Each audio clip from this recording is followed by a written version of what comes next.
आज के वीडियो में हम लोग पैराग्राफ लिखने सीखेंगे। ठीक है। Joy of living in a village. Joy मतलब होता है खुशी या आनंद। Of living in a village मतलब किसी गांव में रहने में क्या आनंद है, क्या खुशी है। ठीक है। इस पर हम लोग पैराग्राफ लिखेंगे। ठीक है। मैंने पैराग्राफ पहले से लिखा हुआ है, अब मैं ये आपको पढ़ के अच्छे से समझाऊंगा। ठीक है। There is great joy in living in a village. Great मतलब होता है बहुत ज़्यादा। ठीक है। बहुत। जॉय मतलब खुशी या आनंद। इन लिविंग, लिविंग मतलब रहने में। इन अ विलेज गांव में। ठीक है। तो मतलब क्या हुआ, there is great joy in living in a village मतलब गांव में रहने में बहुत ज़्यादा आनंद है, खुशी है। ठीक है। We get fresh air to breathe and pure food to eat. We मतलब हम लोग, गेट मतलब पाना, हम लोग को मिलता है। वहाँ पे क्या मिलता है, फ्रेश एयर टू ब्रीथ मतलब ताज़ी हवा मिलता है सांस लेने के लिए। एंड और प्योर फूड टू ईट और शुद्ध खाना मिलता है खाने के लिए। ठीक है। क्योंकि गांव में क्या होता है, फसल उग जाते हैं और वहाँ पे फसल ताज़ा होता है। ठीक है। और वहाँ पे ज़्यादा गाड़ी वो सब भी नहीं चलता है, तो पॉल्यूशन भी ज़्यादा नहीं रहता है। इसके लिए वहाँ पे जो हवा रहता है वो शुद्ध रहता है और जो फूड रहते हैं यानी कि जो खाना रहता है वो भी अच्छा रहता है। ठीक है। The open fields and its greenery pleases our eyes. Open fields मतलब खुले मैदान। ठीक है। खुले मैदान एंड इट्स ग्रीनरी और उसकी जो हरियाली है, प्लीजेस, प्लीजेस मतलब आनंदित करता है, आनंदमय करता है आवर आइज। ठीक है। मतलब उससे हमारे जो आँख हैं उसको आनंद मिलता है। ठीक।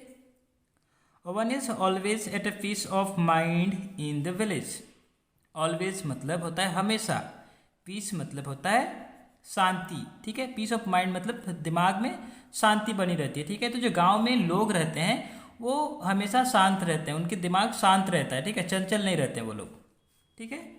देर are few difficulties too in village life.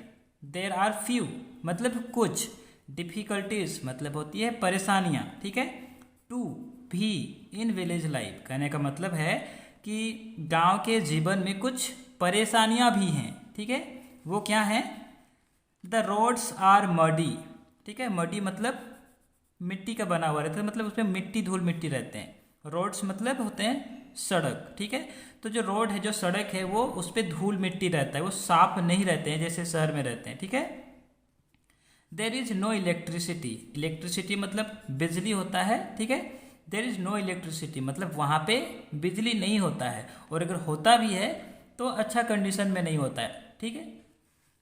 Basic requirements, basic requirements like school, hospitals, drinking water etcetera are not there. Basic requirements मतलब जो मूलभूत ज़रूरत होती है। ठीक है। जैसे स्कूल, हॉस्पिटल, ड्रिंकिंग वाटर मतलब पीने का पानी। ठीक है। स्कूल, हॉस्पिटल, ड्रिंकिंग वाटर यानी कि पीने का पानी, ये जो बेसिक रिक्वायरमेंट्स है, जो मूलभूत ज़रूरत है लोगों का जीवन यापन के लिए, वो भी गांव में अच्छे से नहीं रहता है। ठीक है। वो भी आर नॉट देयर मतलब वो भी नहीं रहते हैं गांव में। ठीक है। If this difficulties are removed, if मतलब यदि, दिस डिफ़िकल्टीज ये परेशानियाँ आर रिमूव्ड मतलब अगर इन परेशानियों को हटा दिया जाए। ठीक है। अगर ये परेशानियां हट जाएं गांव से तो क्या होगा, लिविंग इन विलेज मतलब गांव में रहना, will feel like enjoying the heaven. Heaven मतलब होता है स्वर्ग। ठीक है। तो अगर ये परेशानियां हट जाते हैं तो क्या होगा, गांव में रहना स्वर्ग का आनंद लेने जैसा महसूस होगा। ठीक है। तो ये है आपका paragraph, Joy of living in A village. ठीक है। जब भी आपको इस प्रकार से क्वेश्चन आएगा तो उसको हो सकता है आपको 100 वर्ड्स में लिखने के लिए, 100 वर्ड्स में लिखने के लिए बोलेगा। ठीक है। अगर ये 100 वर्ड्स नहीं है तो आप उसमें और भी चीज़ों को ऐड कर सकते हैं। जैसे, ठीक है, joy of living in A village बोल रहा है ना, मतलब गांव में रहने की जो खुशियां हैं, तो आप क्या कर सकते हैं, उसको शहर से कंपेयर कर सकते हैं। ठीक है। जब गांव में रहने की खुशी की बात हो रही है तो सीधा इसका कंपैरिजन है शहर से। तो गांव में क्या होता है, लोग मिले हुए होते हैं, एक दूसरे से बात करते हैं, एक दूसरे के सुख दुख में उनका साथ देते हैं, जो शहर में वैसा नहीं होता है। ठीक है, तो आप उन चीज़ों को लिख सकते हैं। ठीक है, शहर में बहुत ज़्यादा भीड़ रहता है, गांव में शांति होती है। ठीक है, तो इन चीज़ों को आप लिख करके, अगर आपको 100 वर्ड्स करने, 100 वर्ड्स करने हैं, तो आप लिख करके इसको आगे और बढ़ा सकते हैं। ठीक है, थैंक यू।